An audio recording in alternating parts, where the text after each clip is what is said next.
শাস্ত্রে বললেন দান ব্রত তপতীর্থ। দান করলে একটা পুণ্য অর্জন হয়, হয়তো ব্রত করলে পুণ্য অর্জন হয়। আপনি বাড়িতে যজ্ঞ দিচ্ছেন, ভগবানের সেবা দিচ্ছেন, ভক্ত সেবা দিচ্ছেন, তাতেও একটা পুণ্য অর্জন হচ্ছে আপনার। আপনি যদি দান ধ্যান করেন, ব্রত করেন, যাগযজ্ঞ করেন, শক্তি সাধনা করেন, আরাধনা করেন, উপোস করেন, যা কিছু করুন না কেন, তীর্থধামে যান, অশ্বমের যজ্ঞ, নরমের যজ্ঞ, ছাগমের যজ্ঞ যজ্ঞ করেন, যেটাই করেন না কেন প্রত্যেকটা জিনিসের আলাদা আলাদা পুণ্য হয়, তাই তো? মানে কি, আপনি ধর্মীয় কাজ করা মানে আপনি ভালো কাজ করলেন, তার বিনিময়ে কি হলো না ভগবান আপনাকে কৃপা করলেন, আপনি ভালো কাজ করা মানেই আপনার পুণ্য অর্জন হলো, তাই তো? শাস্ত্রী মহাজন বললেন প্রত্যেকটা জিনিস যদি করা হয় তাতে আলাদা আলাদা পুণ্য ফল পাওয়া যায়, কিন্তু কেউ যদি হরিনামামৃত সুধা, এই সুধা অমৃত সুধা যদি পান করে বা যদি বদনে গাইতে পারে, তাহলে এক হরিনামে জগতে সব রকমের পুণ্য একসঙ্গে লাভ করা যায়। নেতাই গৌর হরি বল হরি। তার মানে বোঝা যাচ্ছে মা, আমাদের কোনো কষ্ট নেই, যেখানে থাকবে যেমন থাকবে শুধু হরিনাম করো, মহামন্ত্র জপ করো। হরিনাম 16 নাম 32 অক্ষর, আমাদের সবারই নিশ্চয়ই কম বেশি জানা আছে। কি জানেন তো হরিনাম মহামন্ত্র? শাস্ত্রে বললেন যদি কেউ হরিনাম গায় তারও যেমন উপকার, আবার হরিনাম যদি কেউ শ্রবণ করে তারও উপকার। যেভাবেই হরিনাম করো না কেন, হরিনাম শুনলেও মঙ্গল, হরিনাম গাইলেও মঙ্গল। আবার যদি কেউ কাউকে গালি দিতেও মুখে হরিনাম করে, কৃষ্ণ নাম করে, দেয় না মা? সাধুদের দেখলে দেখবেন বর্তমানে অনেক ছেলে মেয়েরা আছে, সবার কথা বলবো না, অনেক ছেলে মেয়েরা আছে, জানি না তারা কিভাবে মানুষ হয়েছে। সাধুদের দেখলে তারা কি বলে? জয় নিতাই, হরে কৃষ্ণ, হরে কৃষ্ণ। মনে করুন জীবনে কোনোদিন বলে না, সাধুকে দেখে ব্যঙ্গ করার জন্য মুখে বলে ফেললো। বৈষ্ণব বললেন হেলায় বা শ্রদ্ধায় যদি কেউ নাম লয় সেই নাম হয় তার, শাস্ত্রে মহাজন বললেন হেলায় বা শ্রদ্ধায় যে বা নাম লয় ক্রমে ক্রমে কৃষ্ণ ভক্তির হয় উপচয়। গৌর হরি বল হরি বল। তুমি গালি দিলেও মঙ্গল, তিরস্কার করলেও মঙ্গল, কি মহিমা দেখুন হরিনামের। কাউকে ব্যঙ্গ করবে তাতেও মঙ্গল। কেন মঙ্গল? সব কিছুতে একটা ক্রিয়া থাকে না মা, সব কিছুর ক্রিয়া আছে। আপনি ভালো কাজ করবেন তারও ক্রিয়া আছে, খারাপ কাজ করবেন তারও ক্রিয়া আছে। তা প্রত্যেকটা জিনিসের ক্রিয়া থাকে, ভাববেন না যে কোনো কিছুর ক্রিয়া নেই। অনেকে দেখবেন বলে না দেখে না জেনে বিষ পান করলে বিষ হজম হয়ে যায়, বা কেউ যদি ভুল করে অনেকে বলে যাকগে না জেনে করেছে, এতে কোনো অপরাধ হবে না। কথাটা কি ঠিক? কি মনে হয় আপনাদের? না জেনে বৃন্দাবনের সখারা কালিদহের বিষ জল পান করেছিল, বিষের ক্রিয়া দেখা দিয়েছিল কেন? সে তো ক্ষমা করতে পারত। যা বাবা, দেখে শুনে পান করেনি তো, সে তো জানতো না যে এতে বিষ আছে, পান করেছে, যা ওকে ছেড়ে দে। বিষের ক্রিয়া দেখা দেওয়া তো উচিত হয়নি। জেনে শুনে করলেও যেমন অপরাধ হয়, না জেনে করলেও অপরাধ হয়। অপরাধ অপরাধ, তুমি যেভাবেই করো না কেন, জেনেই করো আর না জেনেই করো। না জেনে কেউ কারেন্টে হাত দিলে দেখতে পাচ্ছেন, খবরে পেপারে দেখেন তো, কারেন্টে হাত দিয়েছে বা বেকায়দা হাত কারেন্টে পড়ে গেছে, শর্ট খেয়ে মারা গেছে। কেন? ছেড়ে দিতে পারতো কারেন্ট। না জেনে করেছে, ক্ষমা করে দাও। কত সহজ নয় মা। যেভাবেই তুমি যে কর্ম করো না কেন তার ক্রিয়া হবেই হবে। আজকে গালি দেবে, কাল গালি দেবে। মহাজনের স্বভাব কি? বৈষ্ণবের স্বভাব হলো মহন্তের স্বভাব হয় তারিতে পামর, নিজ কার্য নয় তবু জান পর ঘর। বৈষ্ণব কি বলেন? তুমি আমাকে দেখে গালি দিলে, আবার বলো, আমি যতবার তোমার সামনে দিয়ে যাব তুমি ততবার গালি দাও। এইভাবে তুমি মুখে বলতে বলতে এমন একটা দিন তোমার আসবে, আমি তোমায় আশীর্বাদ করলাম, একদিন না একদিনে তুমি কৃষ্ণ চরণের দাস হয়ে যাবে। তাই মা, নামের অনেক মহিমা, অনেক মহিমা। সাধু সঙ্গ করো, ভক্ত সঙ্গ করো, চরণ ধুলি অঙ্গে মাখো, হরিনামামৃত আস্বাদন করো। তাই ভাবের আবেশে গৌর সুন্দর জীবের হাতে ধরে পায়ে ধরে ধোলায় গড়াগড়ি দিয়ে অলিতে গলিতে সর্বত্রে হরিনাম দিয়েছেন, ঘাটে মাঠে হাটে বাজারে কোথাও নাম দিতে তিনি ছাড়েননি, কারণ তিনি আমাদের পিতা। আমাদেরকে উদ্ধার করাই তার কাজ, সন্তানকে সঠিক পথে নিয়ে যাওয়াই মাতা পিতার কর্ম। ছেলে মেয়ে যতই ভুল করুক না কেন, মা বাবা কিন্তু হাল ছাড়ে না, সন্তানকে সঠিক পথে আনার চেষ্টা চালিয়ে যায়। তাই করুণাময় গৌর সুন্দর তিনিও আমাদের মঙ্গলের কারণে তিনিও যুগে যুগে এসেছেন আমাদেরকে উদ্ধারের জন্য চেষ্টা করে, ধর্মকে রক্ষা করে আমাদেরকে সঠিক পথ দেখিয়ে গেছেন। যদি আমরা গ্রহণ করেছি তাহলে মঙ্গল, আর যারা গ্রহণ করেনি তারা বেঘরে প্রাণ হারিয়েছে। তাই আজ দেখুন বৈষ্ণব মহাজন বলছেন যে গৌর সুন্দর আজ সুরধ্বনির তীরে হরিনাম যজ্ঞ করবেন বলে তিনি চিন্তায় মগ্ন, চিন্তা করছে কি করে কি হবে। তা বাড়িতে যদি কোনো ধর্মীয় কাজ করা হয় মা, কোনো ধর্মীয় কাজ করার আগে আমরা গুরুজনার কাছ থেকে পরামর্শ নিই। তো আমার যারা গুরুজন তাদের কাছে আমি পরামর্শ নেব কিভাবে কি করতে হবে। তা গৌরহরি তিনি তো সবই জানেন, তথাপিও তিনি যজ্ঞ করবেন বলে গুরুজনার কাছ থেকে পরামর্শ নিচ্ছেন। তা গৌরহরি কার কাছে পরামর্শ নিচ্ছেন? দাদা নিত্যা নন্দ শনে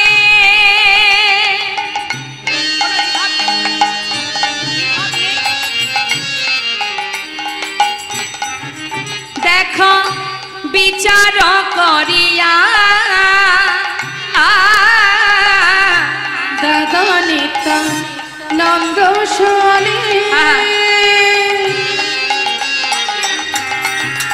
দেখো বিচার করিয়া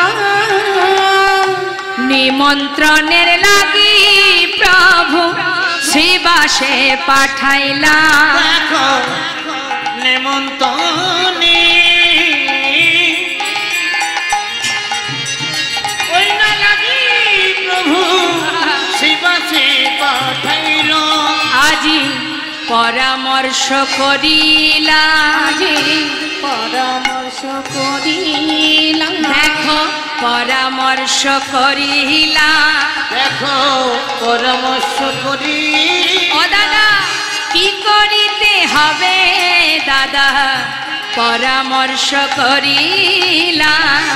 কি করিতে হবে দাদা পরামর্শ করিলাম আজি নিমন্ত্রণের লাগি প্রভু শ্রীবাসে পাঠাইল। দেখো নিমন্ত্রণের লাগে প্রভু শ্রীবাসে পাঠাইলাম।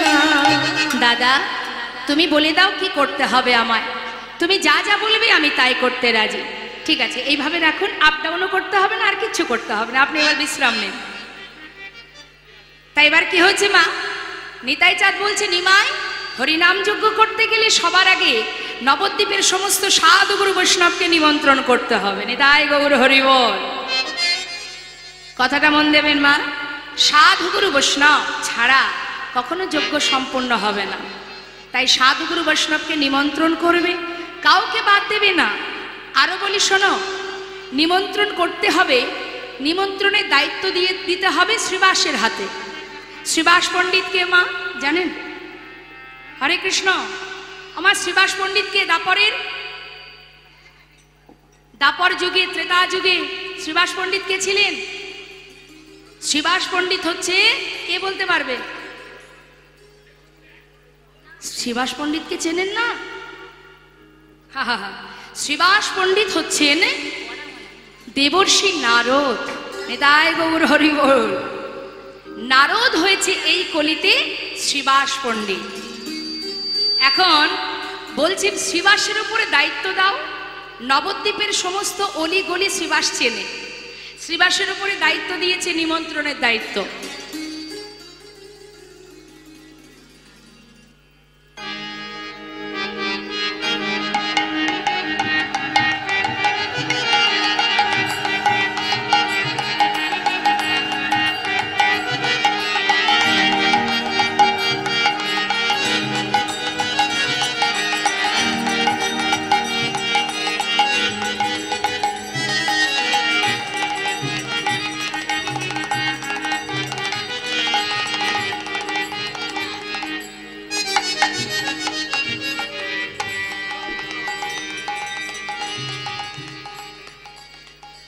শ্রীবাস পণ্ডিতকে গৌরহরি যখন নিমন্ত্রণের দায়িত্ব দিয়েছে যে শ্রীবাস সাধুগুরু বৈষ্ণব কাউকে বাদ দেবে না, সবাইকে নিমন্ত্রণ করবে।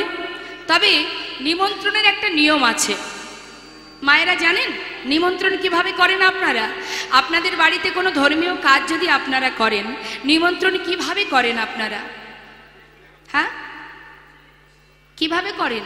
আমার সাথে একটু কথা বলুন, দেখবেন ভালো লাগবে। যেটা সত্যি সেটাই বলবেন। কিন্তু কিভাবে নিমন্ত্রণ হয় এখন বর্তমানে? ফোনে হয় না? ফোনেই তো হয়। হ্যাঁ রে, আমার বাড়িতে হরিনাম হবে, যজ্ঞ হবে, কি বৈষ্ণব সেবা হবে, আমি আর যেতে পারছি না, তোরা সবাই মিলে 16 আনা নিমন্ত্রণ, তোরা সবাই আমার বাড়ি আসিস, তাই তো? এইভাবে নিমন্ত্রণ হয়। কিন্তু নিমন্ত্রণের নিয়মটা কি শুনে নিন। আজ নিতাই চাঁদ শিখিয়ে দিচ্ছে শ্রীবাসকে, শ্রীবাস নিমন্ত্রণ তো করতে যাবে, নিমন্ত্রণের নিয়ম জানো না? প্রভু তুমি বলে দাও। শোনো শ্রীবাস, পত্রখানি দেবে হাতে, তারপর চরণ ধুলি নেবে মাথে। এটাই গৌর হরিবল হরিবল। চরণ ধুলি নেবে ওই না পত্রখানি দেবে হাতে, চরণ ধুলি নেবে মাথে। নামে যোগে সবাই যেন আসে, নামে যোগে সবাই যেন আসে। এই হরি নামে যোগে সবাই যেন আসে, নামে যোগে সবে যেন আসে। শোনো, কর জোরে বলিবে, কর জোরে বলিবে, কর জোরে বলিবে, কর জোরে বলিবে, আবার পায়ে ধরে বলিবে, কর জোরে বলিবে। পায়ে ধরে বলিবে, কর জোরে বলিবে। নামে যোগে সবাই যেন আসে, নামে যোগে সবাই যেন আসে। বাবা বাবা, কিভাবে না? করজোড়ে পত্র হাতে দিয়ে, চরণ ধুলি মাথায় নিয়ে, গলবস্ত্র হয়ে করজোড়ে না হয় চরণে প্রণাম করে বলবে, আমাদের এই হরিনাম যজ্ঞে আপনাদের সকলের নিমন্ত্রণ। শ্রীবাস পণ্ডিত সব কথা ভালো করে জেনে নিয়ে এবার মা মনের আনন্দে পত্রগুলো মাথায় করে নিয়ে নবদ্বীপের সমস্ত অলিগলিতে যেখানে যা সাধুগুরু বৈষ্ণব আছেন সবাইকে নিমন্ত্রণ করতে চললেন। শুনিয়া শ্রীবাস গেল নদিয়া নগরে, শুনিয়া শ্রীবাস গেল নদিয়া নগরে। শ্রীবাস চলে যায়,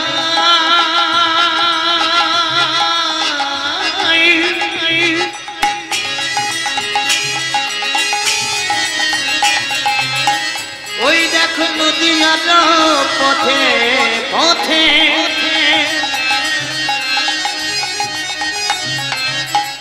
এই নামে যুগের পত্র লইয়া, আহা হরি বল। শ্রীবাস চলে যায় গো, ওই দেখো নদিয়ার পথে পথে শ্রীবাস চলে যায় গো।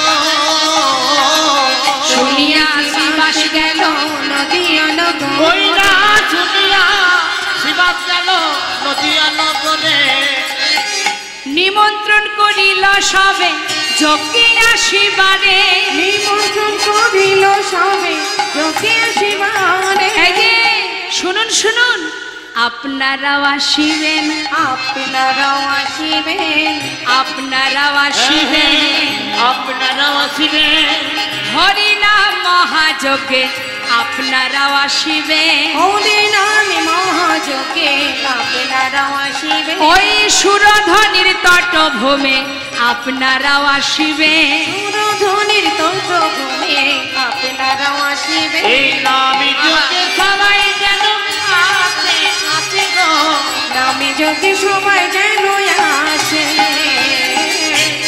সাধুগুরু বৈষ্ণবকে নিমন্ত্রণ করলেন করজোড়ে। আর নিমন্ত্রণ যেই না পেয়েছে মা, আনন্দ আর ধরছে না তাদের, মনের আনন্দে সবাই যাচ্ছে গৌর দর্শনে। নিতাই গৌর হরিবল হরিবল। এখন এই যে আজকের এই সুন্দর মহতী হরিবাসর, আপনারা অনেক দিন ধরেই জেনেছেন এখানে মহতী হরিবাসর হবে, এখানে হরি কথা হবে, লীলা কথা হবে। আপনারা খবর পেয়ে পাগলের ন্যায় ছুটে এসেছেন। তা বাবা, যার কথা শ্রবণ করবার জন্য এই যে সারা রাত ধরে আপনারা বসে আছেন, একবারও ভেবে দেখুন, যাকে চোখে দেখেননি তার কথা শোনার জন্য পাগলের ন্যায় বসে আছেন কেন? এটাই হলো ভক্তি, এটাই হলো ভালোবাসা, এটাই হচ্ছে শুদ্ধ প্রেম। যাকে চোখে না দেখলেও অন্তর থেকে বিশ্বাস করা যায় যে তিনি আমাদের কাছে আছেন, তিনি আমাদের ভালোবাসেন, সুখে দুঃখে তিনি সর্বদাই আমাদের কাছে ছায়ার মতো আছেন। বিশ্বাস আছে, ভালোবাসা আছে, তাই তো আজ আপনারা এখানে বসে আছেন। আমাকে দেখার জন্য তো আর এত রাত ধরে বসে নেই, এমন কোনো রূপসী সুন্দরী রমণী আমি নই যে আমাকে দেখার জন্য রাত্রি 2টো পর্যন্ত বসে থাকবেন। তাহলে আপনারা এখানে বসে আছেন কেন? একমাত্র আপনাদেরকে বসিয়ে রেখেছে কৃষ্ণ কথা, হরি কথা। নিতাই গৌর হরিবল হরিবল। এতটাই আকর্ষণ, এতটা ক্রিয়া, নামের এত মহিমা যে আপনারা ঘন্টার পর ঘন্টা বসে আছেন, কখন যে সময়টা চলে যাচ্ছে সেদিকে লক্ষ্য নেই। তাহলে মা, যার কথা শোনার জন্য আপনারা উদ্গ্রীব, যার কথা শোনার জন্য পাগল, সাক্ষাৎ যদি তাকে একবার চোখের সামনে দেখা যায়, যদি কোনো জীব একবার সেই ভাগ্যবান ভাগ্যবতী যদি করুণাময় গৌরহরিকে চোখে কেউ একবার দেখতে পায়, বলুন দেখি, সে কি আর ঘরে ফিরতে পারবে? এছাড় পৃথিবীতে মর্তধামে মায়ার সংসারে তার কি আর মন বসবে? বসবে না। আজ নদিয়াবাসী গৌরহরিকে এত ভালোবাসে, তারা যখনই খবর পেয়েছে সুরধ্বনির তীর আলো করে গৌরহরি হরিনামে যজ্ঞ করবেন, খবর পাওয়া মাত্রই যে যে অবস্থায় ছিল সবাই ছুটতে ছুটতে যাচ্ছে সুরধ্বনির তীরে, কিন্তু খালি হাতে কেউ যাচ্ছে না মা। সবার হাতে ভগবানের সেবার সামর্থ্য অনুযায়ী কিছু না কিছু সাথে করে নিয়ে যাচ্ছে। শাস্ত্রে আছে কোনো কোনো জায়গা আছে বাবা যেখানে খালি হাতে কখনো যেতে নেই। যেমন মনে করুন আপনি যদি গুরু দর্শনে যান তাহলে কিন্তু খালি হাতে যেতে নেই, আপনার ক্ষমতা অনুযায়ী কিছু না কিছু আপনি নিয়ে যাবেন। যদি ভগবত দর্শনে যান, যদি কখনো হরিবাসরে যান, খালি হাতে যেতে নেই, আপনার ক্ষমতা অনুযায়ী কিছু নিয়ে যাবেন। আবার দেখবেন আমাদের সমাজে যেমন যখন অন্নপ্রাশন হয়, বাচ্চাদের অন্ন মুখে দেওয়া হয়, তখনও দেখবেন যাদেরকে নিমন্ত্রিত করা হয় কেউ কি খালি হাতে যায়? যায় না। এই রকম কিছু কিছু জায়গা আছে যেখানে খালি হাতে যেতে নেই, কিছু না কিছু নিয়ে যেতে হয়। তা আজ সমস্ত নদিয়াবাসী সবাই মিলে যাচ্ছে সুরধ্বনির তীরে গৌরহরি হরিনাম যজ্ঞ করবেন বলে মনের আনন্দে যাচ্ছে সবাই হরিনাম মহামন্ত্র জপ করতে করতে। তা আমরাও সবাই মিলে লীলার সাথে সাথে যাচ্ছি, যখন আমরাও তো যাচ্ছি লীলা শ্রবণ করতে করতে, আমরাও তো সাথে সাথে যাচ্ছি, তাহলে একবার আমরাও তো হরিনাম করতে পারি। আপনারা ভক্ত, পরম ভক্ত, পরম বৈষ্ণব আপনারা, তাই এই সুন্দর সাধুর বাজারে সাধুসঙ্গ করতে করতে একবার যদি আমরা হরিনাম করতে পারি, আজকের দিনে যে কর্মটুকু আপনি করবেন চিত্রগুপ্তের খাতায় কিন্তু লেখা হবে মা। একবার গিয়ে বিচার সভায় যখন বিচার হবে, বলতে তো পারবো অমুক স্থানে সাধুর বাজারে বসে দুহাত তুলে আমরা সবাই আত্মনাদ করে প্রাণ ভরে আকুল প্রাণে তোমার মধুমাকা হরিনাম বদনে গেয়েছিলাম, বলতে তো পারবো। আসুন সেই পরপারের কথা চিন্তা করে, সেই করুণাময় গোবিন্দের কথা ভেবে তার চরণে যাতে ঠাঁই পায় সেই ভাবনা নিয়ে আমরা সবাই মিলে একবার হরিনাম জপ করব। আমি গাইব, শুনুন, তারপরে আপনারা গাইবেন। হাত তুলুন সবাই, প্রত্যেকে তুলবেন। সবাই তুলেছেন তো? বাহ। এবার আমি নাম করব, আমি যেই নাম শেষ হবে আমার, আপনারা হরিনাম গাইবেন। উচ্চস্বরে গাইবেন, স্বতঃস্ফূর্তভাবে গাইবেন। কৃপণতা, জড়তা, অলস যেন না থাকে হরিনামে। সবাই তুলুন হাত, সবাই তুলবেন। বাহ। হরে কৃষ্ণ, আছি তো? হরে কৃষ্ণ কৃষ্ণ কৃষ্ণ হরে হরে, হরে রাম রাম রাম হরে হরে, হরে কৃষ্ণ। জোরে বাবা। হরি বল, হরি বল বাবা।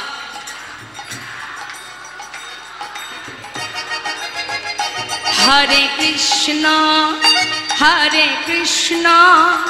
কৃষ্ণ কৃষ্ণ হরে হরে, হরে রাম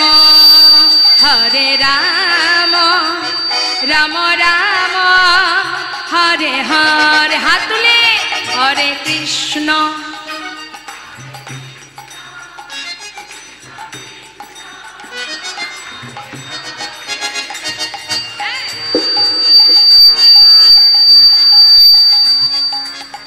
হরি বল।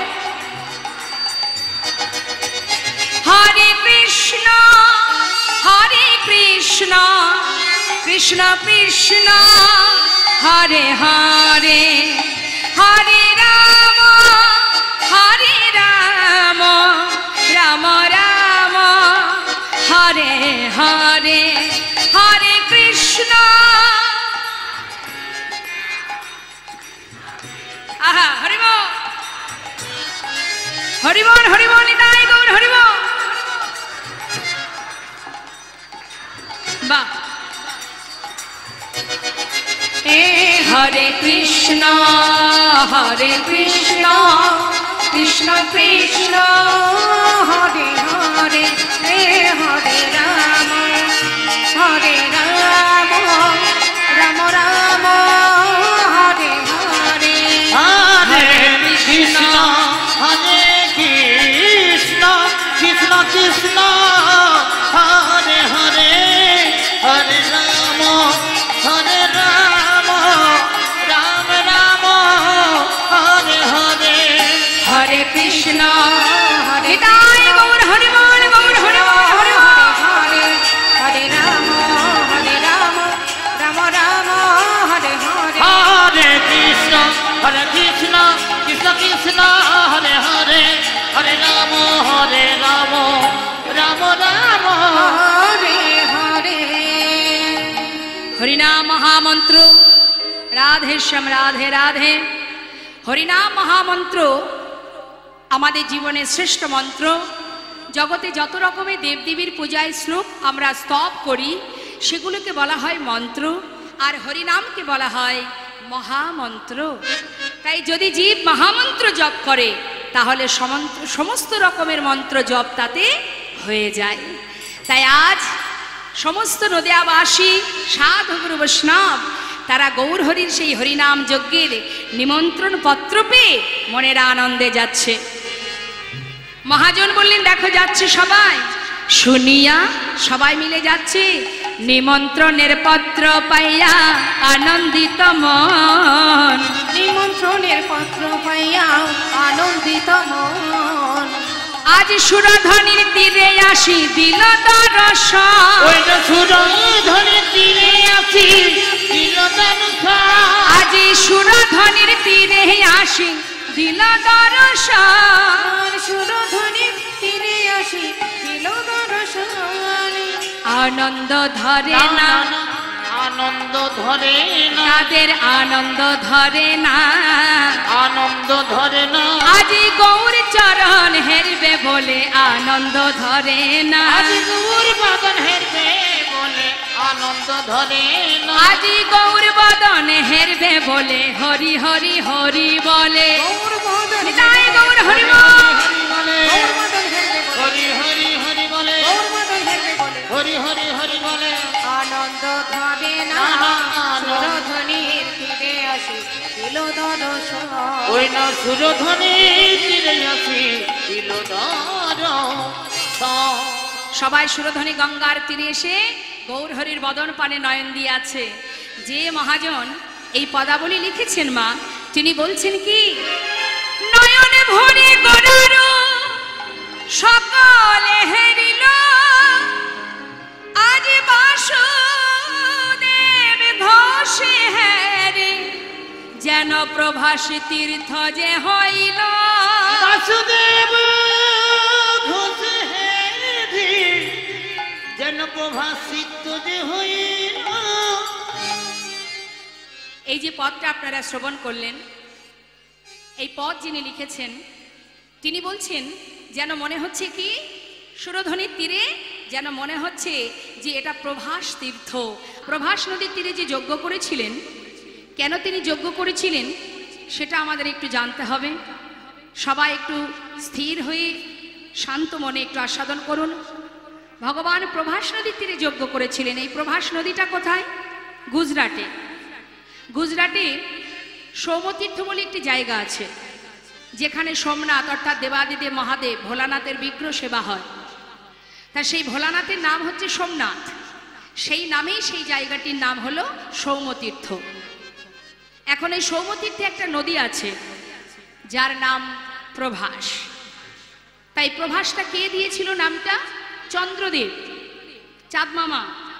চিনিস চাঁদ মামাকে? হ্যাঁ, আকাশে যে চাঁদ মামাকে দেখতে পাস, ওই চাঁদ মামাই নামটা দিয়েছিল।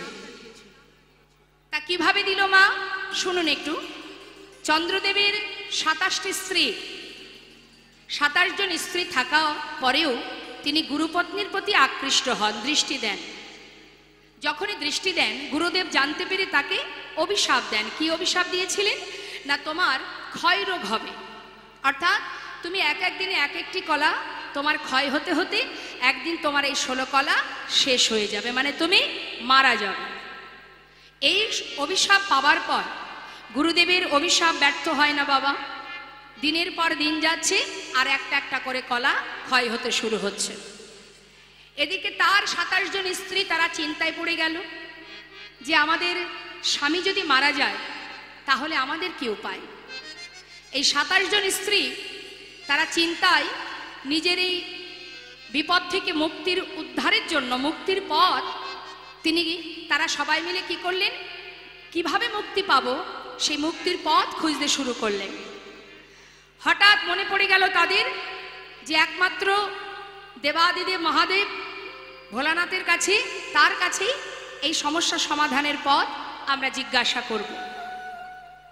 তো 27 জন স্ত্রী, যাদের বড় দিদি হচ্ছে মা পার্বতী, 27 জন বোন, তাদের দিদি হলো পার্বতী। তা মা পার্বতী যদি দিদি হবে, ভোলানাথ সম্পর্কে কি হবে?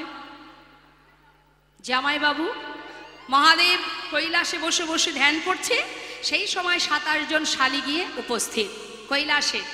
ভোলানাথ নিরিবিলি নির্জন জায়গা পেয়ে মনের আনন্দে ধ্যানে মগ্ন, সেখানেও শান্তি নেই। শালিরা গিয়ে হাজির, জামাইবাবু, জামাইবাবু, ও জামাইবাবু, ও জামাইবাবু, ও জামাইবাবু।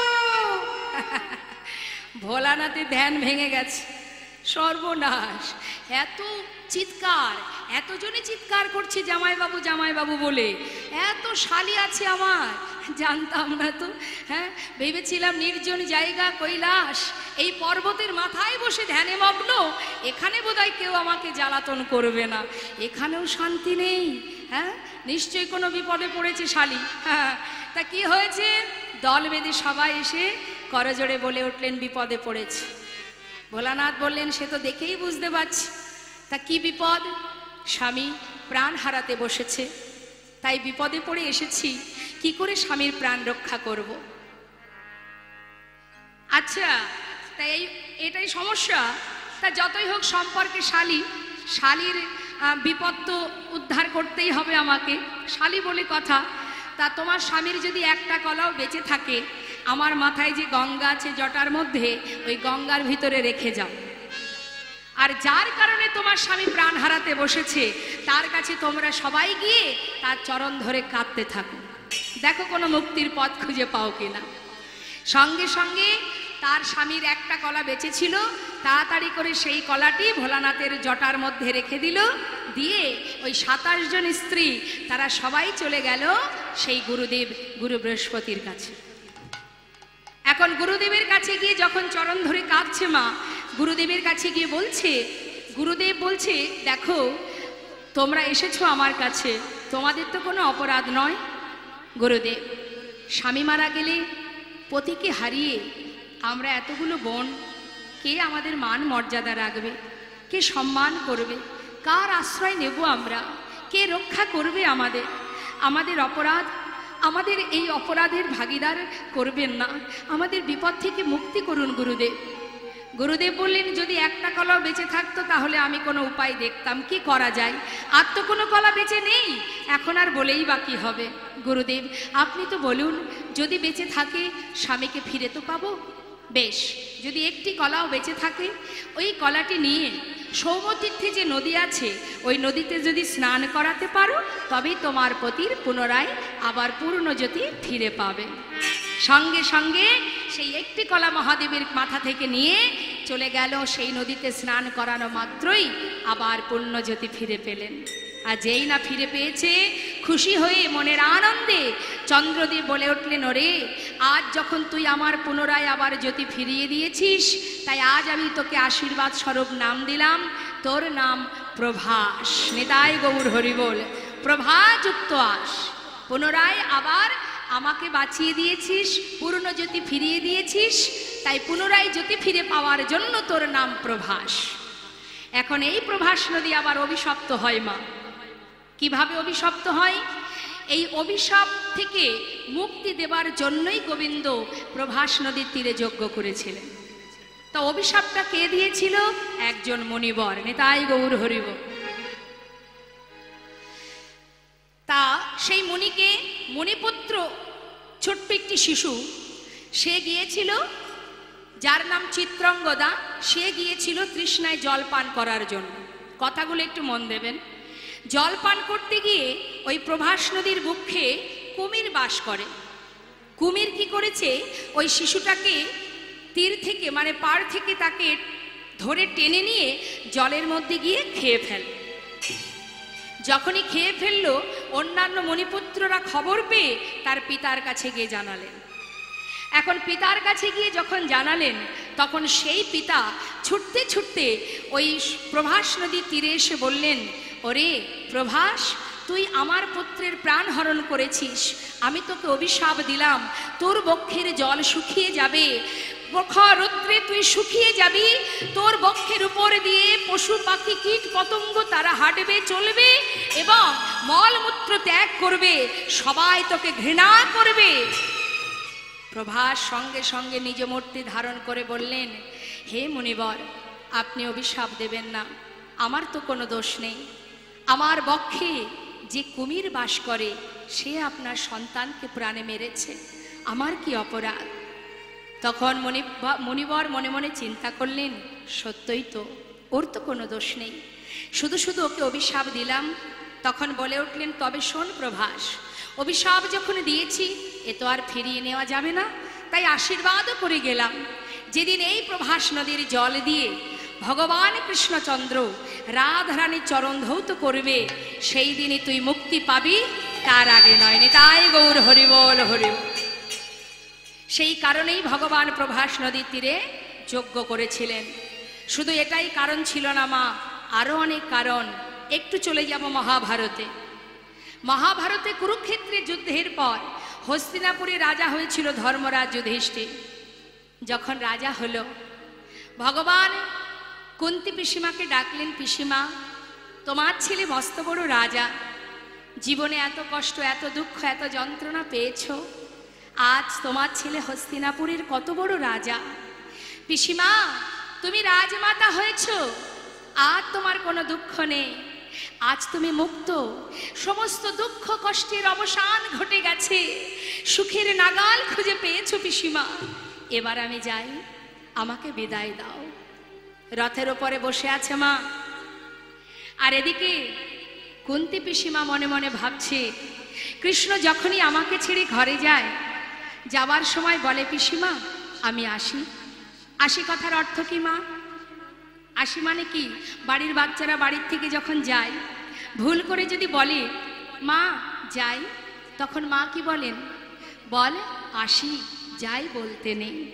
তা যখনই গোবিন্দ বলেছে পিসিমা আমি যাই, তখনই তার মনে খটকা লাগলো, এমন কথা কৃষ্ণ কেন বলল?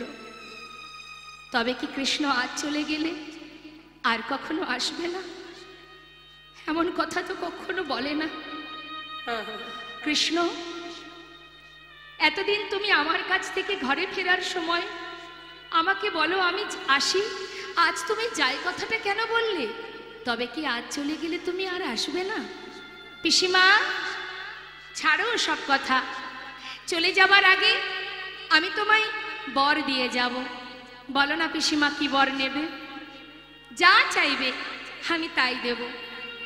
কুন্তী পিসিমা বলে উঠলেন, কৃষ্ণ বর দেবে আমায়? তবে দিয়ে যাও।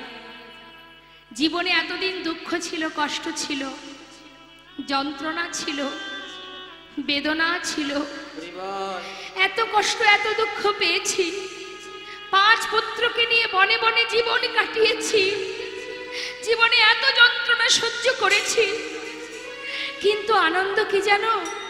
কোনোদিন তুমি আমায় ছেড়ে কোথাও যাওনি। আজ যেই ছেলে রাজা হয়েছে, সুখের নাগাল পেয়েছি, সেই তুমি আমাদের ছেড়ে চলে যেতে চাইছো। কৃষ্ণ, যদি দিতেই চাও বর, তবে এই বর দিয়ে যাও। জীবনে আর কটা দিন পৃথিবীতে যদি থাকি, যে কদিন এই পৃথিবীতে থাকবো, আর যে কদিন বাঁচব, জগতে যত কষ্ট দুঃখ যন্ত্রণা আছে, যত বেদনা আছে, সবটুকু তুমি আমায় দিয়ে যাও। এতটুকু সুখ যেন জীবনে না থাকে, কারণ সুখ পেলে তোমায় হারাতে হবে। যে সুখের মধ্যে কৃষ্ণ নেই, সে সুখের কোনো মূল্য নেই। কি হবে ওই সোনার সিংহাসন, যে সিংহাসনে বসলে কৃষ্ণ হারা হতে হয়? পাশে ভীম দাঁড়িয়ে আছে। মা, জীবনে এত কষ্ট পেলে, এত যন্ত্রণা পেলে, তোমার কি স্বাদ মেটেনি মা? সবে মাত্র দাদা রাজা হলো, আবার তুমি দুঃখ চাইছো কেন?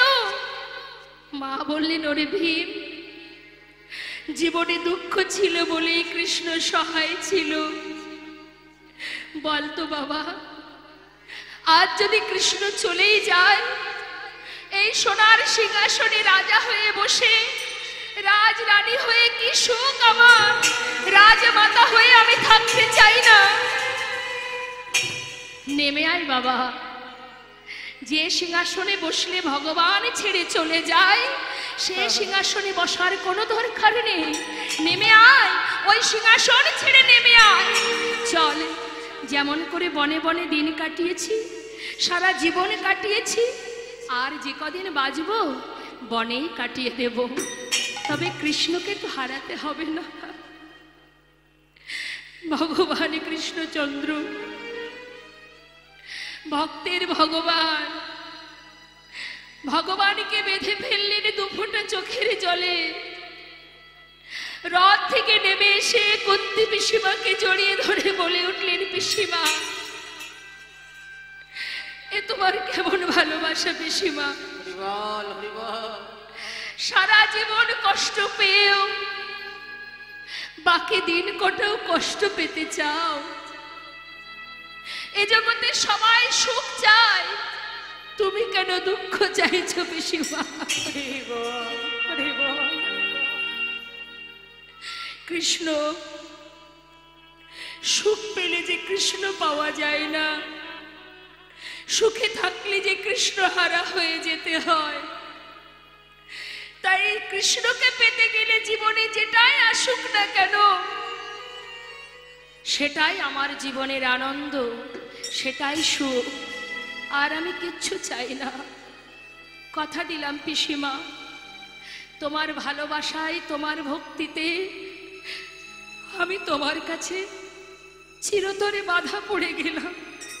পিসিমা, যখনই আমায় তুমি ডাকবে আমি তোমার কাছে এসে সাড়া দেব। পিসিমা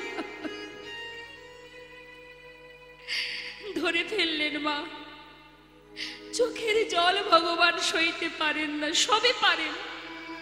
কেউ যদি তার জন্য কাঁদে আর তিনি স্থির থাকতে পারেন না।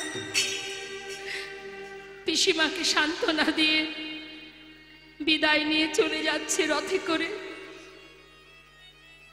কিছুটা পথ গেছে, হঠাৎ পিছন থেকে আর এক মা চিৎকার করে উঠেছে, মাধব, মাধব।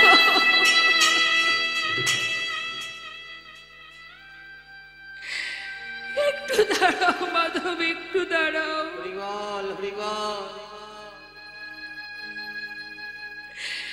একবার আমার দিকে চেয়ে দেখো আমি কে। চিনতে পারছো আমায়?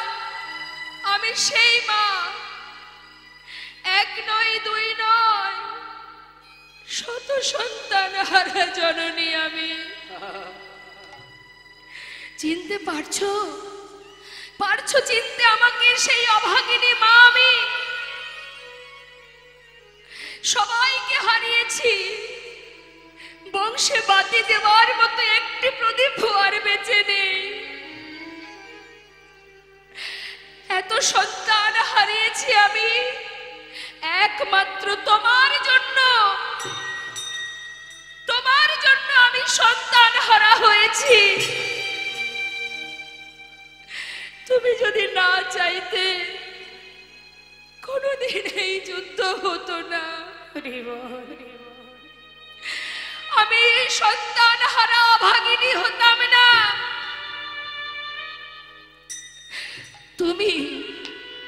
তুমি করেছো, তুমি অভাগিনী করেছো আমাকে কাঙালিনী করেছো তুমি, আমার সন্তানকে মেরেছো তুমি।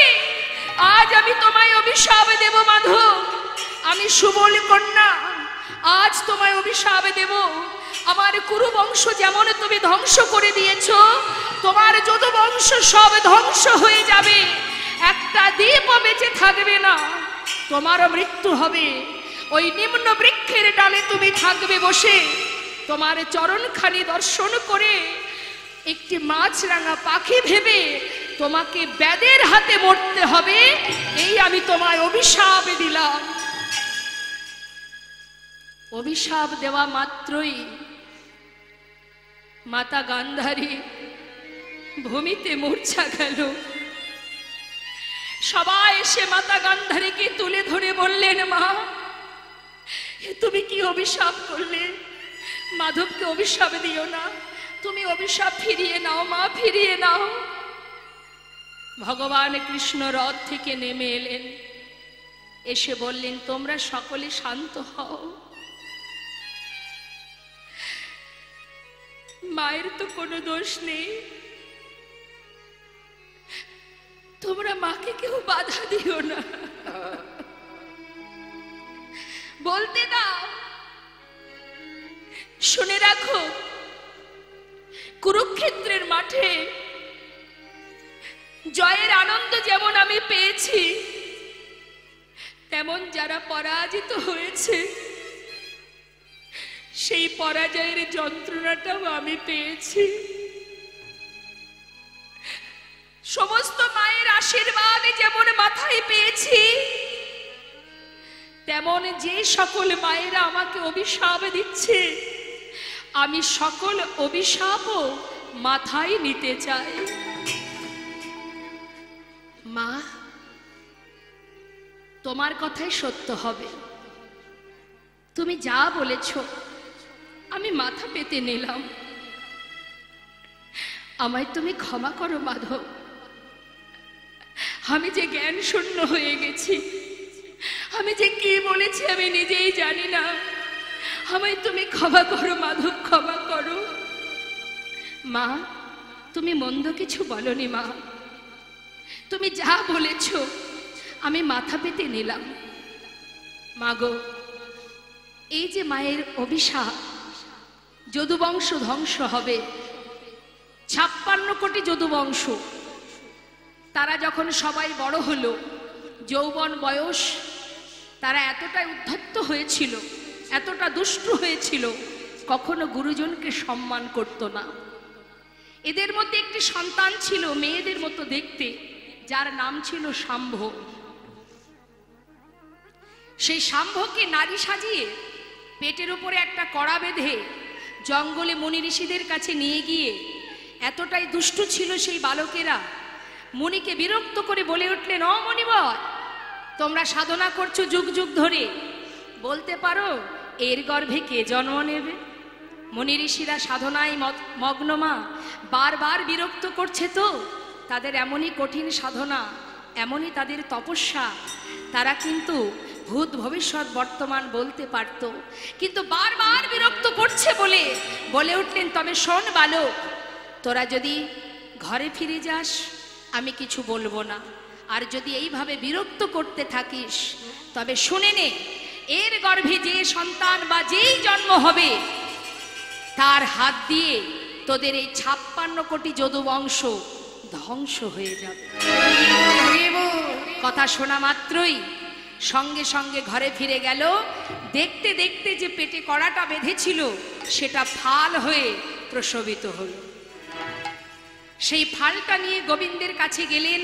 ভগবান বললেন, বালক, এক কাজ করো, ওই প্রভাস নদীর তীরে যে পাথর আছে, পাথরে ফালটাকে ঘষে ঘষে শেষ করে দাও।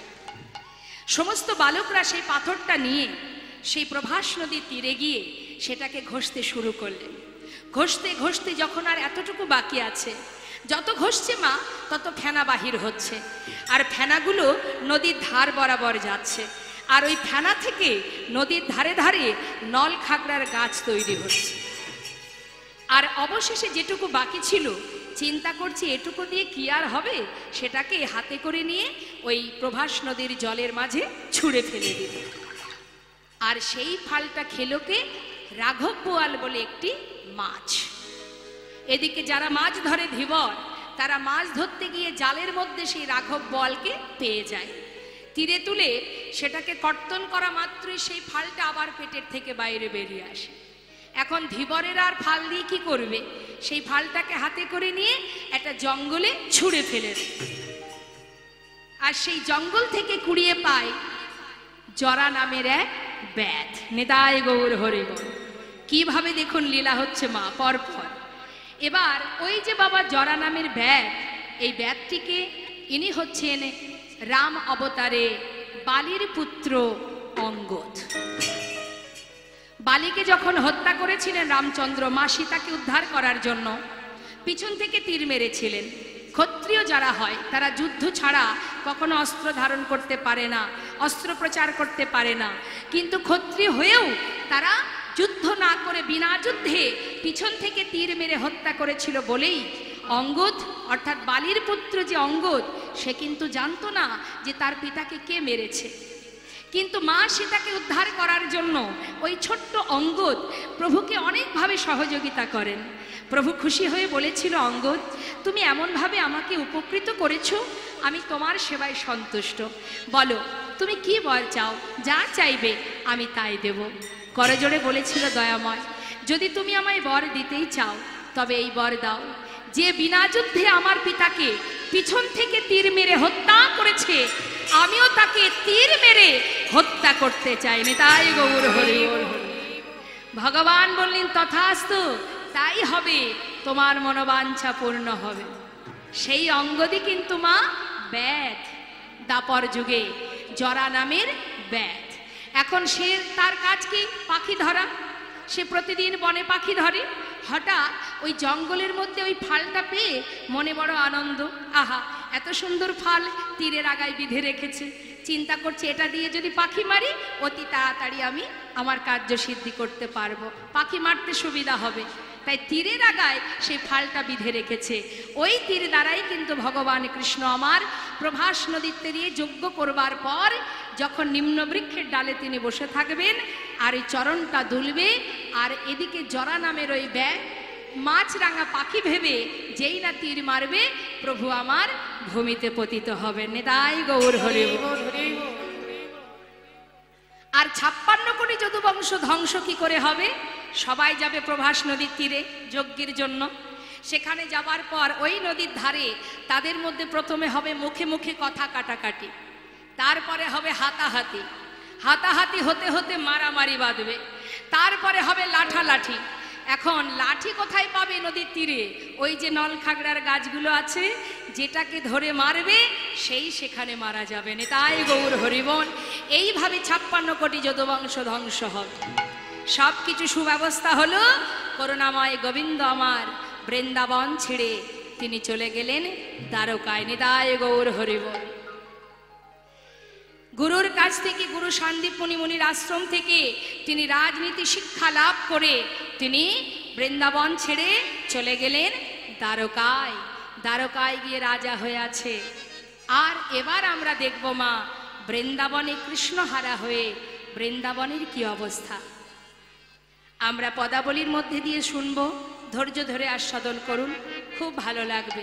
প্রেমময়ী রাধারানী বৃন্দাবনে কৃষ্ণহারা হয়ে ভাবে রাব এসে তিনি কৃষ্ণ বিরহিণী, তিনি কাঁদছেন। মাটির উপরে চোখের জল দিয়ে সেটাকে ভিজিয়ে তার উপরে কৃষ্ণের বদন অঙ্কন করছেন। তাই গৌর হরিব।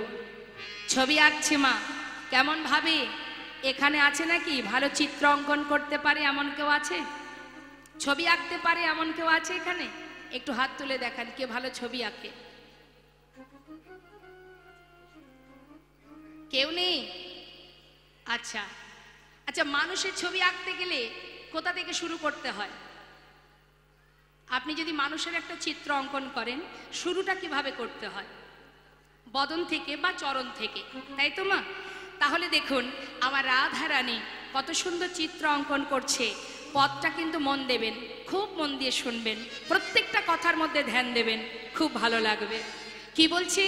আজ আমার রাধারানী মৃত্তিকার উপরে নয়ন জলে, আজ মৃত্তিকা ভিজিয়ে আজ ভাবে রাবেশে তিনি কাঁদছেন।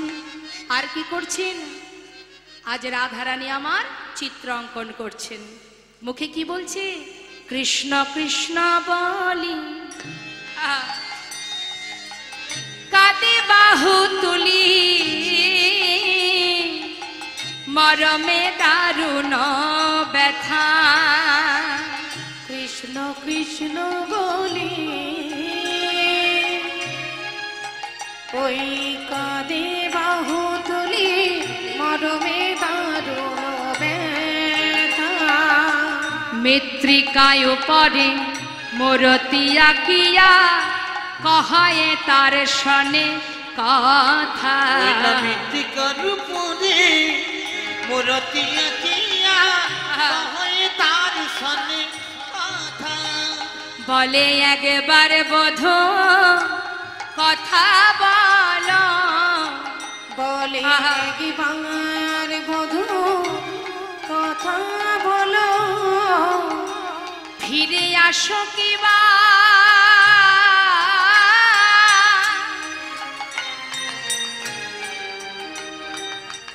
নাইবা আসো।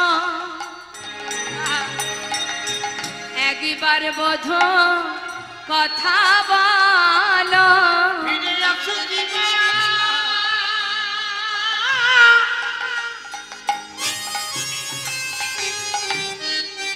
তুমি নাইবা আসো। একবার বধূ কথা বলো। মৃত্তিকায় পরে মূরতি আঁকিয়া কহরে তার শনে কথা। ওই না মৃত্তিকার উপরে মূরতি আঁকিয়া কহায়ে তার শনে কথা। ওমা আঁকছে কি জানো? শুনুন, একে একে আঁকছে, তবে কোথা থেকে আঁকছে? না মস্তক থেকে, না চরণ থেকে। রাধারানী আঁকছে কোথা থেকে? মহাজন বর্ণনা দিচ্ছেন, পদাবলিতে বলছেন, দেখো দেখো আঁকিয়া সে কটি, মানে কোমরটা, পরাই ঘটি কত না যতন করি। দেখো আঁকিয়া হাসি কোটি পরাই ঘটে যতন যতন করি নাভি সরোবর আখিল তারে পার কত না যতন করে। ওই দেখো না ভীষণ বন আখিল তার পার কত না যতন করি। ওমা বল হরিব আজ কি করলেন? সুন্দর করে কোমরটা এঁকেছে, একটা পরনে সুন্দর করে ধটি বেঁধে দিয়ে নাভি সরোবর অঙ্কন করেছে। যেই না এঁকেছে পাশে কারা? সখীগণ। সখীরা বলে উঠছে, আয় রায়, ও রায়। রায় কি হয়েছে বল দেখি তোর? আরে বাবা, এ কেমন আকার ছিড়ি রে, এইভাবে কেউ চিত্র অঙ্কন করে? কি রে, গুরু ধরে অঙ্কন শিখেছিলি সব ভুলে গেছিস না কি রে? হ্যাঁ, আরে বাবা, মানুষ যদি চিত্র অঙ্কন করে হয় মস্তক থেকে আঁকে, না হলে চরণ থেকে আঁকে। তুই মাঝখান থেকে ছবি আঁকছিস কি রে? ভুলে গেছিস বুঝি? শ্রীমতী রাধা রানী বলিছেন ললিতারে, না না আমি চিত্র অঙ্কন ভুলি নাই। আহা, তবে এমন ভাবে আঁকছিস কেন? ওরে ললিতা রে, যদি আমি বদন আঁকি, ওই বদনের জুড়া ভুরু বাঁকা নয়ন যদি একবার আমার চোখে পড়ে যায়, আর যে আমি অঙ্কন করিতে পারবো না রে, ওই নয়নে যে জন নয়নে দেয়, সে যে জগতের সব ভুলে যায়, সেই জন্য আমি আঁকি না। আচ্ছা, যদি নয়ন আঁকলে তোর নয়ন জলে ভরে যায়, তাই তুই অঙ্কন করতে পারিস নি, তাহলে চরণ থেকে শুরু করতে পারতিস। চরণ থেকে আঁকলি না কেন? ওরে ললিতা রে, এই বৃন্দাবনে কৃষ্ণ আমায় ছেড়ে চলে গেছে, যদি আগে তার চরণ আঁকি, আবার যদি সে আমায় ছেড়ে চলে যায়, বলে বল আমি কি নিয়ে ব্রজে রইব, তাই তো আমি চরণ আঁকি নাই। হরি বল, হরি বল। সখীরা বলে উঠলেন, রাধে রাধে। তোর মতো ভজনে কে বা জানে, এই তো প্রকৃত ভালোবাসা। ফিরে আসো বা না আসো তাতে কোনো দুঃখ নাই, শুধু একবার কথা বলো। চরণ আঁকছে না কেন? চরণ আঁকলে যদি আবার হেঁটে চলে যাই, তাহলে আমি কি নিয়ে বাঁচবো? ভালো কথা। এবার রাধারানী আমার ধীরে ধীরে উপরের দিকে উঠছে। কি করছে মা? নাভি আঁকা হয়ে গেল, এবার আঁকছে কি? বাহু দুটি আঁকি।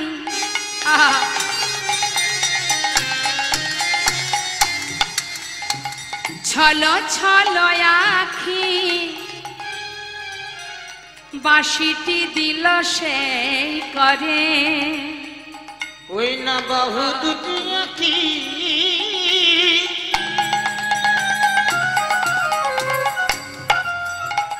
চলো চলো আঁখি।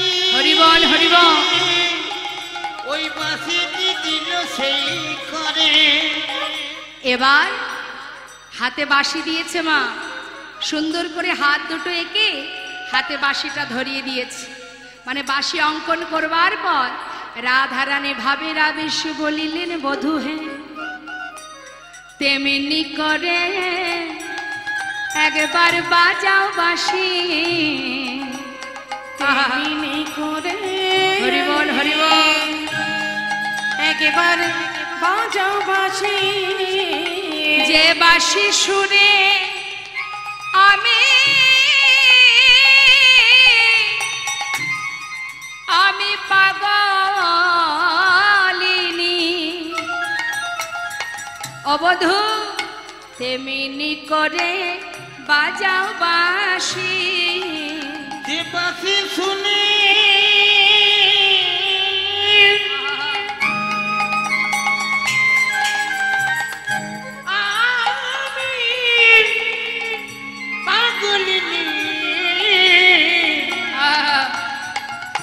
এমনি করে একবার বাজাও শুনি।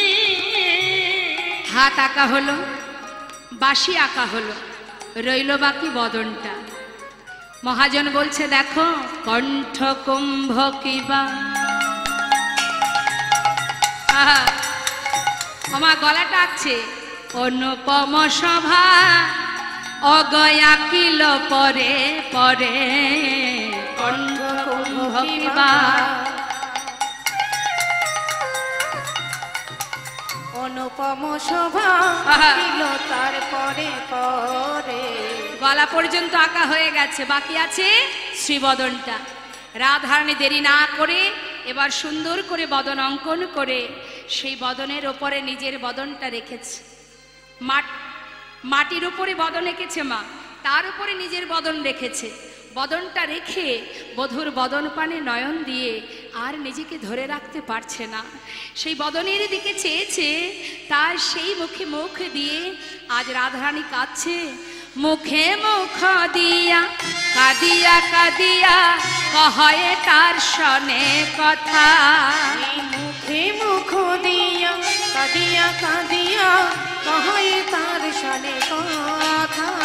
কহে যদুনা ওহে প্রাণনা দেখো হে রাধার ব্যথা। কহে যদুনা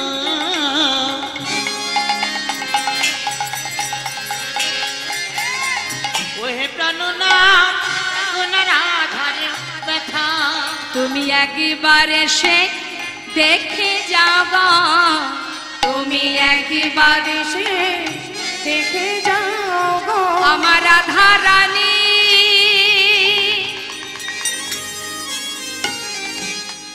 ও সে কেমন আছে, তুমি একবার এসে দেখে যাও গো আমাদের রাধারানী।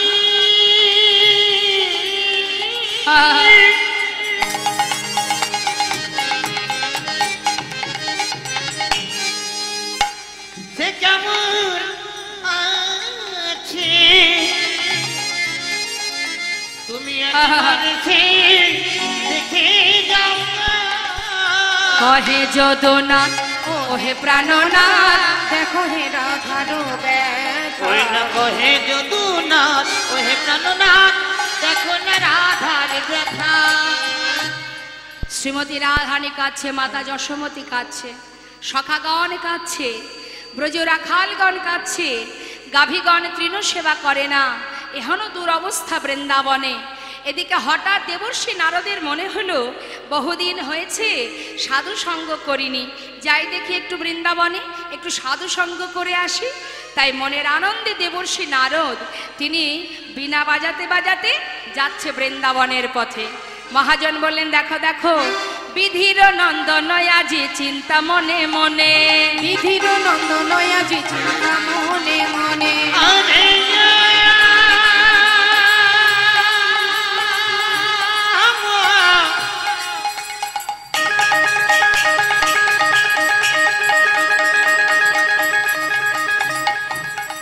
চলে যা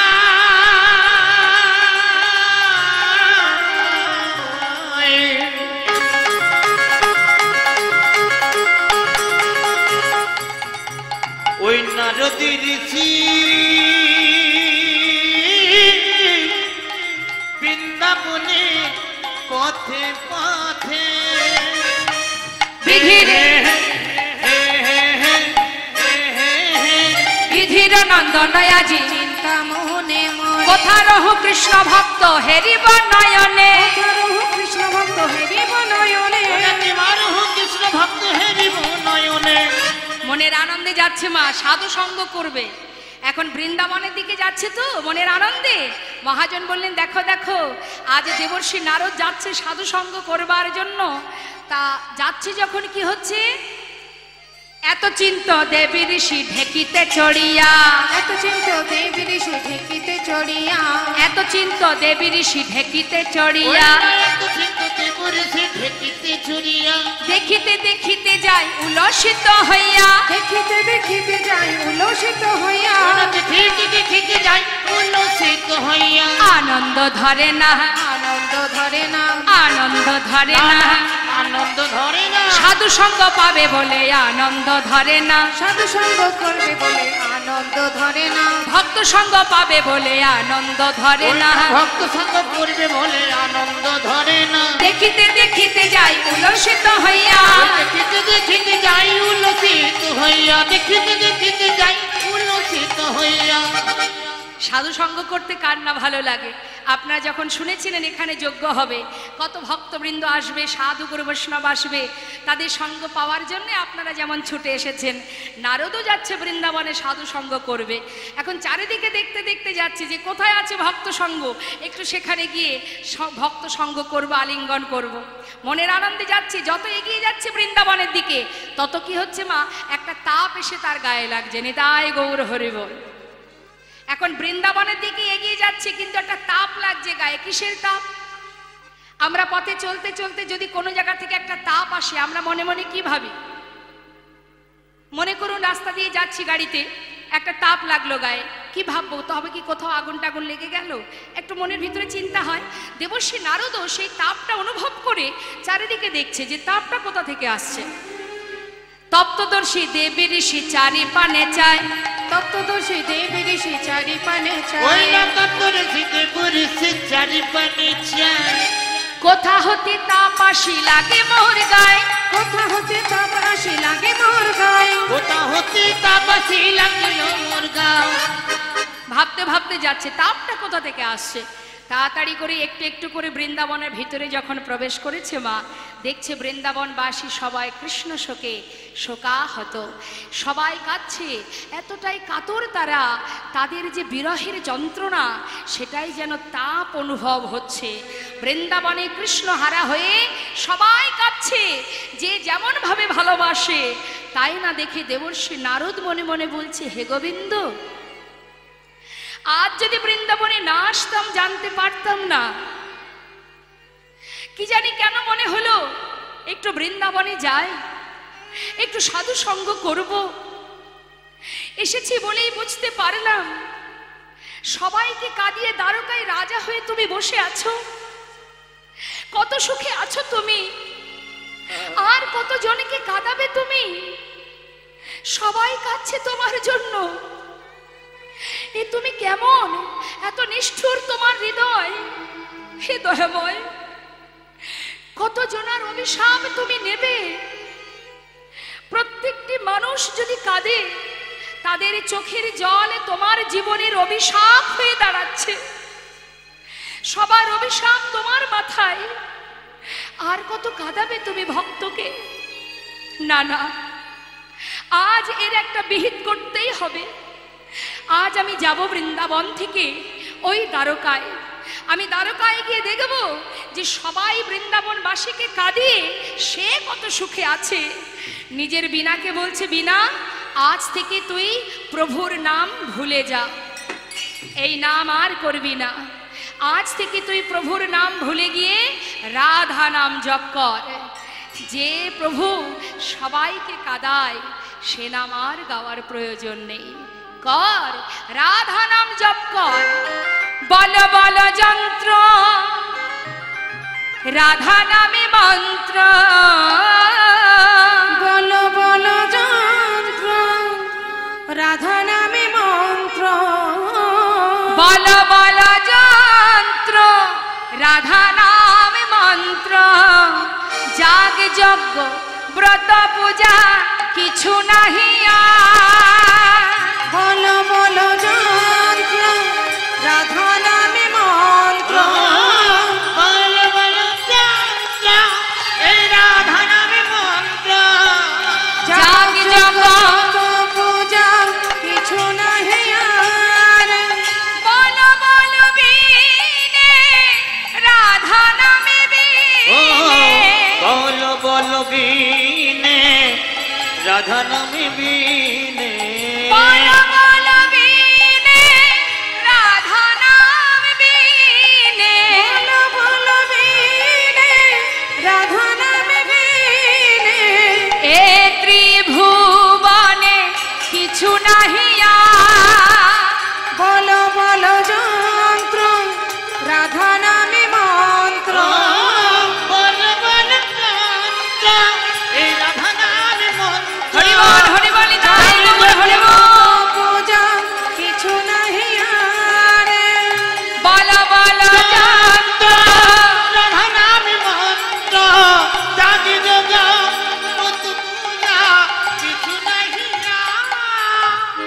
দেবর্ষি নারদ কি করলেন মা, দেরি না করে বিনাতে রাধা নাম গাইতে গাইতে এবার বৃন্দাবন থেকে যাচ্ছে দ্বারকায়। কিন্তু দ্বারকাবাসী তারা কিন্তু রাধা নাম জানে না, কেউই জানে না। সেখানে যাচ্ছে নারদ রাধা নাম গাইতে গাইতে, তার রাধারানীর নাম গাইতে গাইতে যাচ্ছে দেবর্ষি বিনাতে। আর আজ আমরাও সবাই মিলে বদন ভরে রাধা নাম গাইব। আমরা তো যাচ্ছি, আমরাও গিয়ে দেখব গোবিন্দ কত সুখে আছে দ্বারকায় রাজা হয়ে। চলুন একবার সবাই মিলে যাই দ্বারকায়। আমরা দেহটা এখানে থাকবে, আমাদের মনটা নিয়ে যাব সেই দ্বারকায় রাধা নাম গাইতে গাইতে। একবার সবাই মিলে প্রাণ ভরে দুবাহু তুলে সবাই একসাথে গাইব। হাত তুলুন, সবাই তুলুন, জোরে জোরে গাইবেন। রাধে রাধে রাধে রাধে রাধে রাধে রাধে বল, বল বল রাধে রাধে রাধে রাধে রাধে রাধে বল, রাধে রাধে রাধে রাধে রাধে রাধে বল, রাধে রাধে রাধে রাধে রাধে রাধে বল, বলো রাধে রাধে রাধে রাধে রাধে রাধে বল, রাধে রাধে রাধে রাধে রাধে রাধে বল, রাধে রাধে রাধে রাধে রাধে রাধে বল, রাধে রাধে রাধে রাধে রাধে রাধে বল, রাধে রাধে রাধে রাধে রাধে রাধে বল, রাধে রাধে রাধে রাধে রাধে রাধে বল, হে রাধে রাধে রাধে রাধে রাধে রাধে রাধে বল, এবার উলুধ্বনি রাধা রানী কি, রাধে রাধে বল, রাধে রাধে রাধে রাধে রাধে রাধে বল, রাধে রাধে রাধে রাধে রাধে সবাই মিলে রাধে একসঙ্গে বৃন্দাবন কি, রাধে রাধে সবাই মিলে। হ্যাঁ, আমি এক একটা জায়গার নাম বলবো আর আপনারা জোরে জোরে বলবেন, কেমন?